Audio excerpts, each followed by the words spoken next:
दोस्तों, यह है स्टॉक मार्केट पैराडाइज। आज हम बात करने वाले हैं ऐसे सेक्टर की जो कि स्पेस और आपको ये देखने को मिलेगा डिफेंस में। स्पेस और डिफेंस सेक्टर का ये कंपनी है और इसका जो स्टॉक प्राइस है वो आप देखने को मिलेगा कि 780 के पास ये कंसोलिडेट होता हुआ नज़र आएगा। तो ये जो कंपनी है वो आपको स्पेस में भी काम करती हुई नज़र आएगी और डिफेंस में भी। डिफेंस में काफ़ी ज़्यादा मशीनरी बनाती है और स्पेस में ये लेंस वगैरह बनाती है, कंप्यूटर बनाती है, जो हाइपर कंप्यूटर होते हैं, सुपर कंप्यूटर जो होते हैं वो ये कंपनी बनाती है और बहुत ही अच्छे कंप्यूटर होते हैं इनके, क्योंकि किसी भी कंडीशन में ये चल जाते हैं। ऐसा नहीं कि आपका जो कंप्यूटर है वो हाई टेम्परेचर में अगर ले जाओ तो नहीं चलेगा, रिस्पॉन्ड नहीं करेगा, और ज़्यादा लो टेम्परेचर में ले जाओ तो भी रिस्पॉन्ड नहीं करेगा। तो ये बहुत हैवी कंप्यूटर बनाते हैं जो किसी भी कंडीशन में चल जाएं। तो ये कंपनी बहुत ही अच्छे तरीके से काम कर रही है। आने वाले टाइम में ये आपको कंपनी ग्रोथ करती हुई नज़र आएगी। फ़िलहाल आपको इसका जो स्टॉक प्राइस है वो ज़्यादा वॉलेटाइल देखने को मिलेगा, क्योंकि जो स्टॉक बाइंग थी वो बहुत ज़्यादा हो गई थी। एक टाइम पे बहुत ज़्यादा स्टॉक बाइंग हो गई थी, जिसकी वजह से लोगों ने फिर एक बार प्रॉफिट बुक किया और यहाँ पे सर्किट लगना जब स्टार्ट हुआ तो फिर लगता ही चला गया। और अभी 2-3 दिनों से यहाँ पे सर्किट खुला हुआ है और ये थोड़ा सा वॉलेटाइल हो चुका है और अब फ़िलहाल यहाँ पे कंसोलिडेशन देखने को मिल रहा है हमें।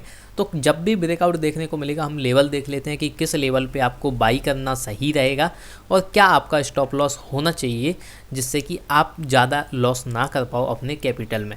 देखिए, हर चीज़ में स्टॉप लॉस ज़रूरी होता है, चाहे आप इन्वेस्टमेंट करें या आप ट्रेड करें। क्योंकि आपको अपना एट दी एंड आपको अपना कैपिटल बचाना है। Without capital you can not do anything in the stock market, because capital क्या है? कैपिटल विटामिन है। विटामिन के बिना आप कुछ नहीं कर सकते मार्केट में, क्योंकि यहाँ अगर आपके पास रुपये ही नहीं होगा, जैसे आपके पास 5 लाख रुपये ही नहीं है या मान लीजिए 5,000 रुपये ही नहीं है कहीं लगाने के लिए, तो आप कितना भी सोच लो कि मैं यहाँ से अगर 5,000 लगाता तो 10,000 हो जाते या 15,000 हो जाते। कैसे हो जाते? आपके पास ये है ही नहीं। जब आपके पास रुपए है ही नहीं तो ये इतने हो कैसे जाते? इसीलिए कैपिटल बहुत ज़्यादा ज़रूरी होता है, क्योंकि कुछ हमें रिटर्न अगर चाहिए तो उसके लिए हमें कुछ इन्वेस्टमेंट करना पड़ता है, फिर चाहे हम 10,000 का करें। तो कैपिटल बहुत ज़रूरी होता है। तो चलिए देखते हैं कंपनी हमें किस लेवल पे देखने को मिलती है, क्या क्या इसमें एनालिसिस है, हम देखते हैं सारी चीज़ें। देखिए, जिस कंपनी की हम बात कर रहे हैं उसका नाम है Paras defence and space technology. Detail में आज कवर करेंगे इसके बारे में। Paras and space technology, defence and space technology, ये आपको प्राइवेट सेक्टर की कंपनी देखने को मिलेगी और ये क्या करती है? डिजाइनिंग करती है, डेवलपिंग करती है, मैन्युफैक्चरिंग करती है और भी बहुत सारी वैरायटी की defence and space engineering product बनाती है और उनको सॉल्यूशन भी देती है। यानी कि जैसे कि मान लीजिए डिफेंस में किसी को सॉल्यूशन चाहिए तो वो भी ये कंपनी करके दे देती है। The company caters to 4 major segment. ये आपको 4 सेगमेंट में देखने को मिलेगी, डिफेंस में, स्पेस ऑप्टिक्स में, डिफेंस इलेक्ट्रॉनिक्स में, हैवी इंजीनियरिंग में और इलेक्ट्रोमैग्नेटिक पल्स प्रोटेक्शन सॉल्यूशन में। तो ये आपको 4 सेक्टर में देखने को मिलती है, यानी कि 4 मेजर सेगमेंट में आपको ये देखने को मिलती है। ये जो सेगमेंट है या बहुत ज़्यादा इंपॉर्टेंट है किसी भी कंपनी के लिए जो कि डिफेंस और स्पेस से रिलेटेड हो। यहाँ पे आप देखेंगे इंडियाज़ लीडिंग डिफेंस कंपनी ये बन चुकी है। The company is the one of the leading indigenous design developed and manufacture, IDDM। ये बहुत बड़ी कंपनी बन चुकी है डिफेंस की, और अगर आप देखोगे तो ये प्राइवेट सेक्टर की कंपनी है और ये बहुत ज़्यादा काम करती है। जैसे कि क्रिटिकल इमेजिंग कंपोनेंट ये बनाती है, यहाँ पे सप्लाई भी करती है। ये बहुत बड़े लार्ज ऑप्टिक्स भी ये बनाती है, डिफ्रैक्टिव ग्रेटिंग्स करती है, जो कि स्पेस एप्लीकेशन में काम में आते हैं, जो कि इंडिया में लिए जाते हैं। तो इंडिया में DRDO बहुत ज़्यादा यूज करता है इनके जो प्रोडक्ट हैं। तो आपको बहुत सारी कंपनी ऐसी देखने को मिल जाएंगी जिनका आप बिजनेस देखें तो आपको देखने को मिलेगा कि आप डेली यूज में नहीं कर रहे हैं, उन्हें आप यूज ही नहीं कर रहे हैं, लेकिन एक जो तबका है वो उन चीज़ों को यूज कर रहा है। जैसे कि डिफेंस के जो भी सामान है, जो भी प्रोडक्ट हैं, वो ना ही आप यूज कर रहे हो, ना ही आपके बगल वाला, ना ही कोई मार्केट में यूज कर रहा है। केवल डिफेंस के जो प्रोडक्ट हैं वो केवल गवर्नमेंट सबसे ज़्यादा यूज करती है। तो यहाँ पे देखिए, केवल गवर्नमेंट यूज कर रही है यहाँ पे प्रोडक्ट, लेकिन फिर भी कंपनी इतना अच्छा परफॉर्म करती है। लेकिन कई कंपनी आप देखोगे कि प्रोडक्ट आप भी यूज करते हो, पूरा मार्केट यूज करता है, पूरा शहर, पूरा देश यूज करता है, फिर भी वो कई कंपनी इतना ज़्यादा आगे नहीं बढ़ पाती हैं। अगर बिजनेस सेगमेंट देखें तो यहाँ पे डिफेंस एंड स्पेस ऑप्टिक्स में आप देखोगे कि यहाँ से कंपनी जनरेट करती है 45% ऑफ द रेवेन्यू। बहुत अच्छी बात है, क्योंकि कंपनी का जो रेवेन्यू है वो 45% केवल डिफेंस और स्पेस ऑप्टिक्स से आता है। जो कि 2020 के हमने रिजल्ट के हिसाब से देखा है। और कंपनी हाई प्रिसीजन ऑप्टिक्स बनाती है डिफेंस में। यहाँ पे स्पेस एप्लीकेशंस जो कि होती हैं, thermal imaging, space imaging system, ये सब बनाती है डिफेंस एंड स्पेस ऑप्टिक्स में। Defence electronics and EMP solution अगर देखें तो यहाँ से कंपनी जनरेट करती है 28.5% ऑफ द रेवेन्यू, जो भी बहुत अच्छा है, क्योंकि कंपनी के जो मेजर आप रेवेन्यू देखोगे वो 3 सेक्टर से ही, 3 सेगमेंट से ही आपको देखने को मिलेगा। तो कंपनी यहाँ पे क्या करती है, वाइड एरिया ऑफ कंप्यूटिंग करती है, यानी कि यहाँ पे कंप्यूटर बनाती है, इलेक्ट्रॉनिक सिस्टम बनाती है, डिफेंस एप्लीकेशन बनाती है, तो और भी ये रगडाइज्ड जो कंप्यूटर सब सिस्टम है ये बनाती है, और ऐसे हाई एंड कंप्यूटर बनाती है, कॉम्पैक्ट कंप्यूटर भी बनाती है जो कि हार्श एनवायरनमेंट कंडीशन में चल पाएँ। मैंने आपको पहले ही बताया कि कुछ कंप्यूटर ऐसे होते हैं कि बहुत हाई आप बनाए जाते हैं, हाई एंड कॉम्पैक्ट होते हैं, और जो हार्श एनवायरनमेंट कंडीशन में चल जाए, यानी कि चाहे जितना आपको टेम्परेचर देखने को मिले, चाहे जितना प्रेशर देखने को मिले, उस कंडीशन में भी ये चल जाएं।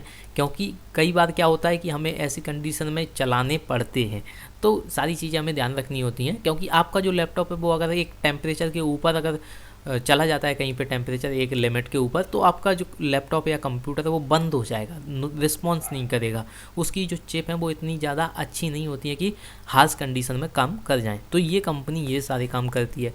हैवी इंजीनियरिंग अगर देखें तो यहाँ पे जनरेट करती है 26% ऑफ द रेवेन्यू। तो देखिए 3 सेगमेंट देखिए, 45, 28.5 और 26, ये जो सेगमेंट देख रहे हैं तीनों आप, ये बहुत बड़े हैं कंपनी के लिए, क्योंकि यहाँ से कंपनी मेजरली यहाँ पे रेवेन्यू जनरेट कर लेती है। अब इसमें हैवी इंजीनियरिंग में कंपनी क्या करती है, तो यहाँ पे जो बिजनेस वर्टिकल्स हैं ऑफ द कंपनी ये सपोर्ट करती है, जो मैन्युफैक्चरिंग है उसके द्वारा सपोर्ट करती है दूसरी कंपनियों को। जैसे कि ये प्रोडक्ट बनाती है, मेटल ट्यूब्स बनाती है जो कि अदर कंपनी यूज करती हैं अपने किसी प्रोडक्ट में।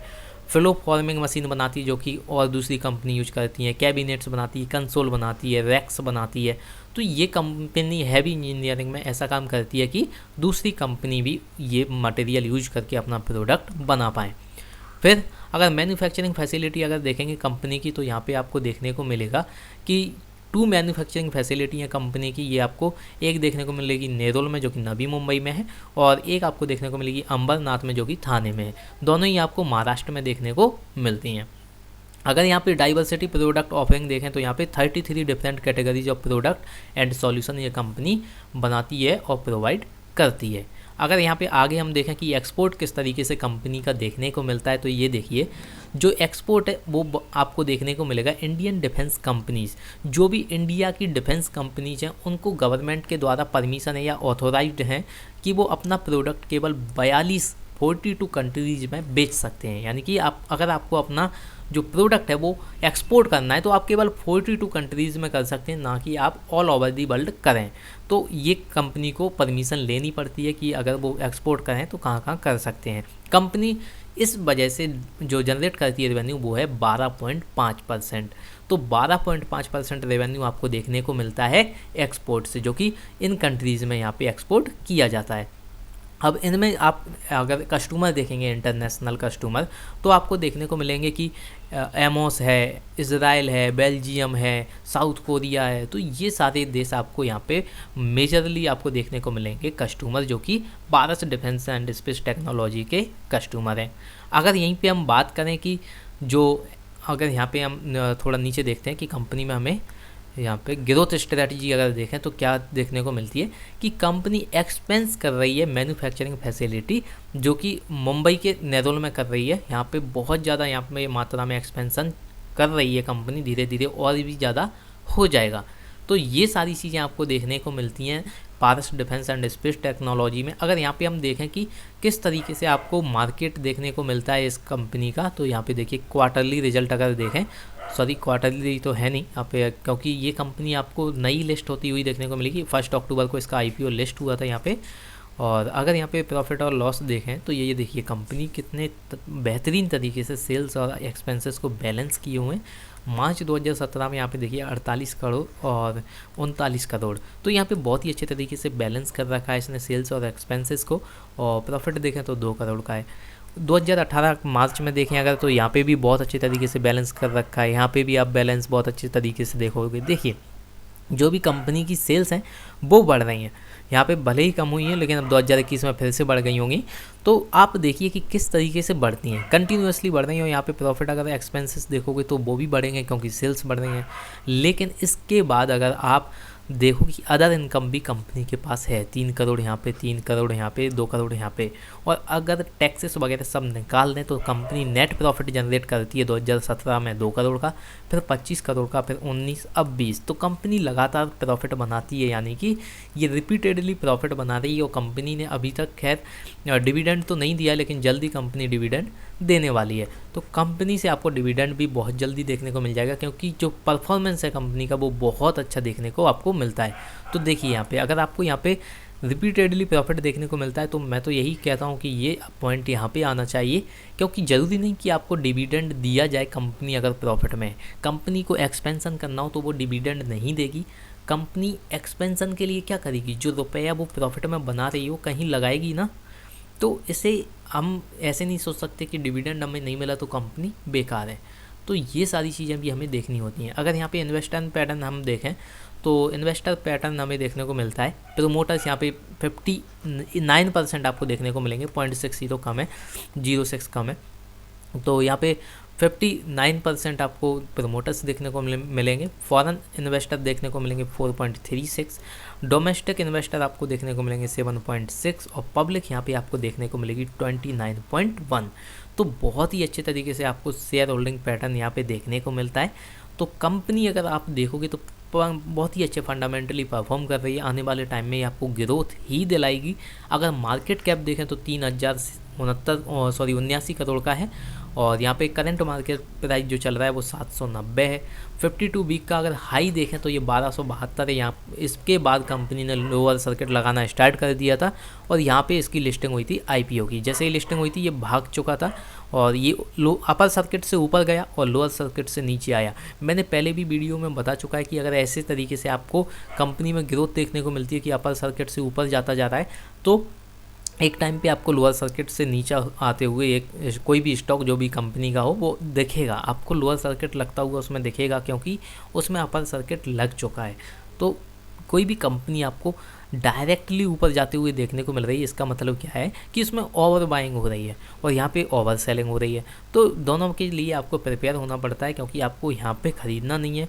ये है कि आप ये भी नहीं कि यहाँ पे ख़रीद लो, क्योंकि यहाँ पे खरीद लोगे तो कल आप लॉस ही बनाने वाले हो, फिर परसों भी लॉस बनाने वाले हो। और यहाँ पे भी आपको नहीं खरीदना है, क्योंकि ये लगातार ऊपर जा रहा है, पता नहीं है कब आपको लोअर सर्किट में पहुँचा दे, क्योंकि आपको बेच तो पाना ही नहीं है। तो सारी चीज़ें आपको ध्यान में रखनी होती हैं। 154 का यहाँ पे स्टॉक का PE रेशियो देखने को मिलता है। ठीक है, कंपनी जो है बहुत ही कम आपको डिफेंस और स्पेस टेक्नोलॉजी में ऐसी कंपनी देखने को मिलती है, तो PE भी कंपनी का जस्टिफाई करता है खुद में ही। ROCE अगर देखेंगे तो 12.6% देखने को मिलेगा, और ROE रिटर्न ऑन इक्विटी बहुत अच्छा 12.3% आपको देखने को मिलेगा। बुक वैल्यू है कंपनी की 44.4 रुपीज़, जो कि आपको ऑलमोस्ट यहाँ पे 20 या 18 टाइम्स देखने को मिलेगी CMP, करंट मार्केट प्राइस। एक शेयर की अगर फेस वैल्यू देखें तो 10 रुपये आपको देखने को मिलेगी। तो ये सारी चीज़ें हमने देखी पारस डिफेंस एंड स्पेस टेक्नोलॉजी में। अब यहाँ पे आप देखिए ये जो चार्ट है, यहाँ पे ऊपर गया अपर सर्किट से, यहाँ पे लोअर सर्किट से आया नीचे, लेकिन इस टाइम पे अभी ये कंसोलिडेट हो रहा है, और इसको कंसोलिडेट होने के लिए थोड़ा टाइम दीजिए। अभी आप बाइंग मत कीजिए। 852 आप 750 इसके बीच में आपको बाइंग नहीं करनी है। अगर ऊपर जाता है तो आप बाई कर सकते हो 850 के पास में अगर जाता है, और 750 आपका स्टॉप लॉस रहेगा। अगर आप इसे करंट मार्केट प्राइस में अगर खरीदते हो, 750 के अगर नीचे आता है तो आप इसे सेल कर सकते हो। अगर इसके भी नीचे जाता है तो फिर आपको बाइंग नहीं करनी है, क्योंकि ये फिर और लोअर बना सकता है। यहाँ पे 600 तक भी ये जा सकता है, क्योंकि यहाँ पे आपको सपोर्ट देखने को मिलेगा 600 पर। ये यहाँ पे देखिए, तो सारी चीज़ें आपको बहुत अच्छे तरीके से प्लान करनी होती हैं अगर आप किसी भी कंपनी में अपना रुपया इन्वेस्ट करने जाते हो तो ये देखा हमने पारस डिफेंस एंड स्पेस टेक्नोलॉजी में आपको क्या करना है। और अगर आपने अभी तक अपना डीमेट अकाउंट नहीं बनाया तो मैंने लिंक डिस्क्रिप्शन बॉक्स में दे दी है, आप वहाँ पे जाके आप स्टॉक में अपना डीमेट अकाउंट बना सकते हो। बहुत ही अच्छा ब्रोकरेज हाउस आपको देखने को मिलता है यहाँ पे, और बहुत ही कम चार्जेज में आप अपना इन्वेस्टमेंट यहाँ पे स्टार्ट कर सकते हो। तो मेक श्योर कि आप लिंक पर क्लिक करके ही अपना डीमेट अकाउंट बनाएं। इससे आपको 1000 रुपये तक का ब्रोकरेज फ्री मिल जाएगा, जिससे कि आपको 1000 रुपये पे नहीं करने पड़ेंगे। और इससे मुझे भी थोड़ी हेल्प मिलेगी, क्योंकि हमारी जो कम्युनिटी है वो धीरे धीरे फिर ग्रो करेगी, जो हमारी टीम है वो धीरे धीरे ग्रो करेगी, और टीम के साथ आप और मैं सब ग्रो करेंगे। सो ये आपको ध्यान रखना है कि डीमेट अगर अकाउंट आप बनाते हो तो लिंक जो डिस्क्रिप्शन में है उसी से आप बनाएं।